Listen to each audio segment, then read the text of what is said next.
Asterisk, asterisk, my husband's parents locked me out of the cabin they promised us. The title search told a different story. Asterisk, asterisk. The locksmith's drill screamed against the deadbolt of a cabin door I had paid to renovate, while my mother-in-law stood on the porch in her church cardigan, smiling like she'd already won. My name is Danielle Marsh. I'm 32 years old, and my husband's family had spent 6 years treating me like the help who happened to share their last name. Welcome back to Cherry Revenge Tales. Before we get into this one, drop a comment and let me know where in the world you're watching from tonight. And if you believe in justice that doesn't shout, the kind that just quietly, patiently wins, go ahead and like this video and subscribe, because you're going to want to see how this ends. 1 week earlier, we were all crowded around my in-laws' dining table for Sunday dinner, the good china out because Marcus's sister Renee had just closed on a new SUV and wanted an audience.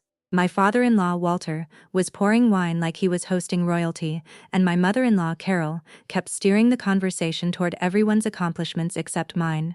Renee just got the Lexus, Carol announced, beaming. Cash, no loan, no nothing. That's what happens when you actually build something instead of playing house with numbers on a screen. No. I run a small accounting and tax consulting firm. I built it from nothing starting the year Marcus and I got married. Carol had never once called it a real job. Danielle does her little bookkeeping, she added, patting my hand like I was a child who'd drawn a nice picture. It's cute that you have a hobby. No, Marcus laughed along. He always did. I smiled and cut my chicken and said nothing, because I'd learned a long time ago that reacting only fed them. Walter leaned back, satisfied with himself. You know, Danielle, we've been thinking about the cabin.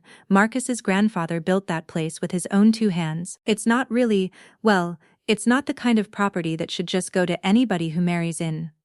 That was new. For 3 years, Carol and Walter had promised us the lake cabin outright. Marcus's inheritance, they called it. The place we'd renovated ourselves, replacing the roof, redoing the plumbing, pouring nearly $40,000 of my own consulting income into a property that wasn't even in our name yet, because Walter kept saying the paperwork was in process. We think it makes more sense, Carol continued, for the cabin to stay closer to the family. Renee and her husband could use it more. You two are so busy with your work. I set my fork down. We've put $40,000 into that cabin. We have text messages where you both promised it to us for our anniversary. Walter waved a hand like he was swatting a fly. Promises change, sweetheart. Families adjust. Renee's actual blood. You're an addition. The table went quiet, except for Renee, who didn't even have the decency to look uncomfortable. She sipped her wine and studied her manicure. It's just practical, Renee added, twirling the stem of her glass. You and Marcus travel for work half the year. The cabin should go to someone who will actually use it, someone the family can count on. No offense, Danielle, but you're kind of a guest in this family. A really nice guest. But still a guest. Carol nodded along like Renee had said something wise instead of cruel. We just think blood should come first when it comes to property. You understand. It's not personal. It never is, in their telling. It's always practical, always reasonable, always dressed up as concern for the family they never once let me belong to. I thought about the weekend Marcus and I spent tearing out rotted subfloor in that cabin's kitchen, my hands blistered, sawdust in my hair, while Carol sent us a single text asking if we'd remembered to water her ferns at home. I thought about the invoice from the roofing company, the one I paid from my business account because Walter said he was between liquidity events that month. I could have raised my voice. I could have listed every renovation invoice from memory, every dollar, every weekend I'd spent scraping mildew out of that cabin's crawl space, while Renee posted vacation photos from Cabo. Instead, I folded my napkin, thanked Carol for dinner, and told Marcus it was time to go. He apologized in the car. He always apologized in the car, and did nothing everywhere else. The escalation came 4 days later. Carol called while I was between client meetings, her voice syrupy in a way that made my stomach turn. We need you to sign a quitclaim, she said. Just a formality. Walter wants the cabin fully in the family trust, and since you're not blood, it's cleaner if you sign off any claim now, before things get complicated. What things? What things? Well, she said, her tone shifting, sharpening, we'd hate for this to affect Marcus's relationship with his family.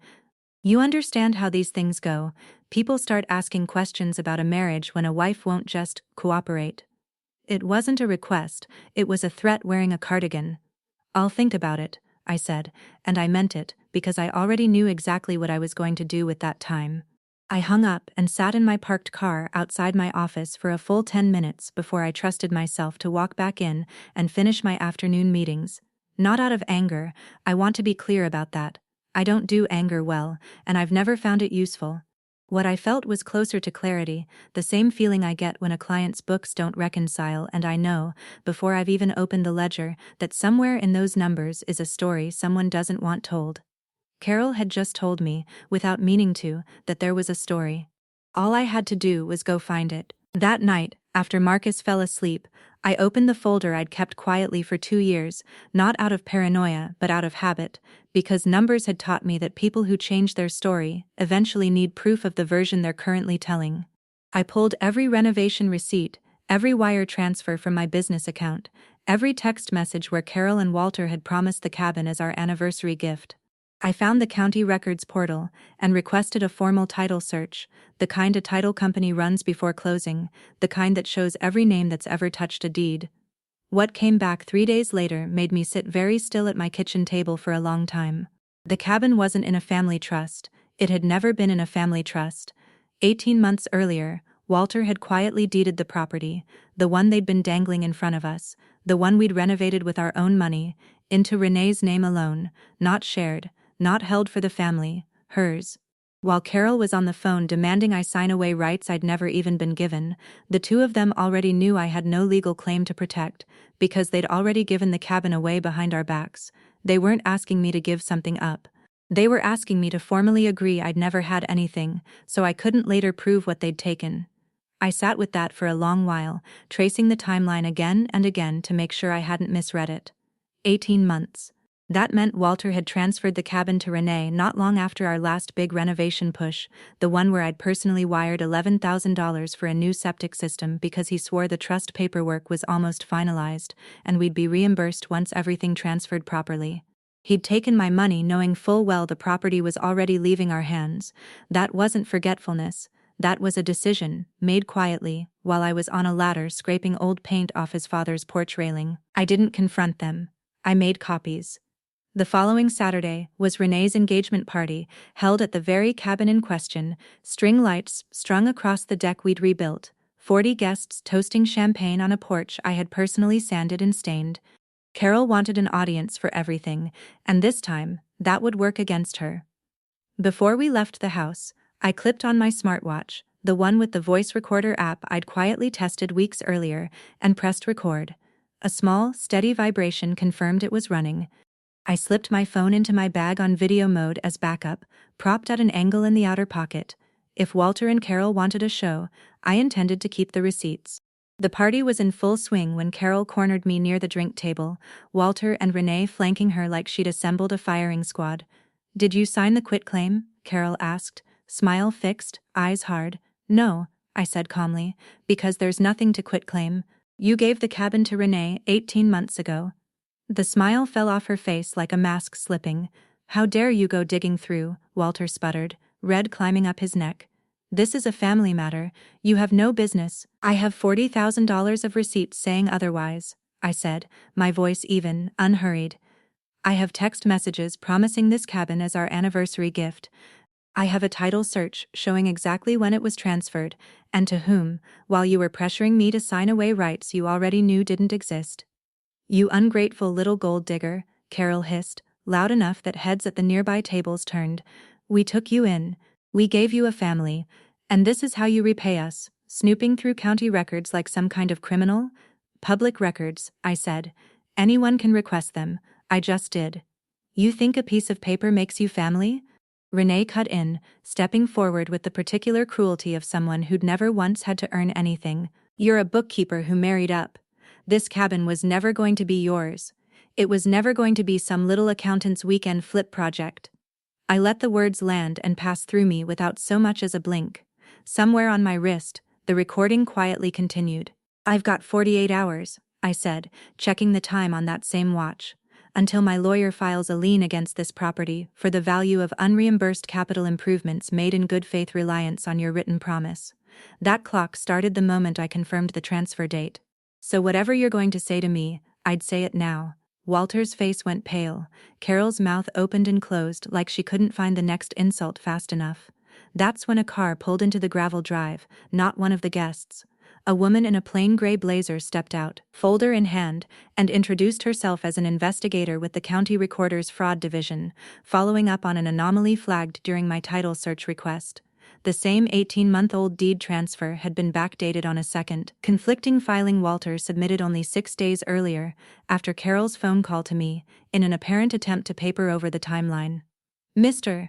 Marsh, the investigator said, flat and procedural, no interest in the party unraveling around her.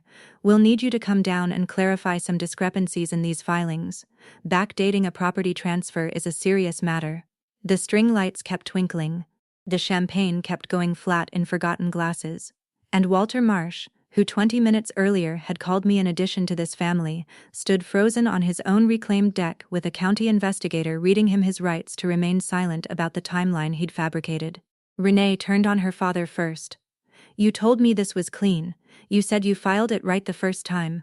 I panicked, Walter stammered. After she called about the title search, I thought if I just adjusted the date. You forged a deed, Renee said, her voice climbing into a shriek that silenced the whole party, with my name on it. Do you understand what that does to me? Carol grabbed his arm. Fix this right now. I can't fix a felony, Carol. Guests were drifting toward the exits now, phones half raised, murmuring. Renee sat down hard on the porch step, mascara running, the engagement ring on her finger catching the string lights as her hands shook. Carol's syrupy composure had cracked entirely into something raw and ugly, and Walter kept repeating that he'd only meant to protect the family, as if that had ever once included me. I stepped forward, calm as still water, and looked at Carol. You said promises change, families adjust. So here's mine adjusting. I want every dollar back, with interest, or I'll let the county finish what you started. Carol had no syrupy comeback left. She just stared at me, and for the first time in 6 years, she looked small. I turned and walked to the car, and Marcus, silent through all of it, followed me without a word. If there's one thing I want you to take from this, it's that you don't owe anyone your silence just because they raised their voice first. Quiet isn't weakness. Quiet is often just someone taking careful notes while the loud people talk themselves into a corner. Protect your paperwork, protect your peace, and never let anyone convince you that being calm means you don't see exactly what's happening. The people who call you an addition to the family are usually the same ones counting on you never checking the receipts. Check the receipts. The lien went through within the month. Renee's engagement quietly fell apart once her fiancé's family heard about the fraud investigation attached to the property. Walter avoided formal charges by settling with the county and reimbursing every cent of our documented improvements, plus interest, just to make the case disappear before it went further. Marcus and I used the settlement as a down payment on a small lake house of our own, one with a deed that has only 2 names on it, both of them real, both of them earned. Carol still sends holiday cards. I still don't sign anything without reading it twice. Thank you so much for watching Cherry Revenge Tales tonight. If this story hit home for you, do us a favor and like the video and subscribe so you never miss the next one. And if you haven't already, drop a comment down below and let us know where you're watching from.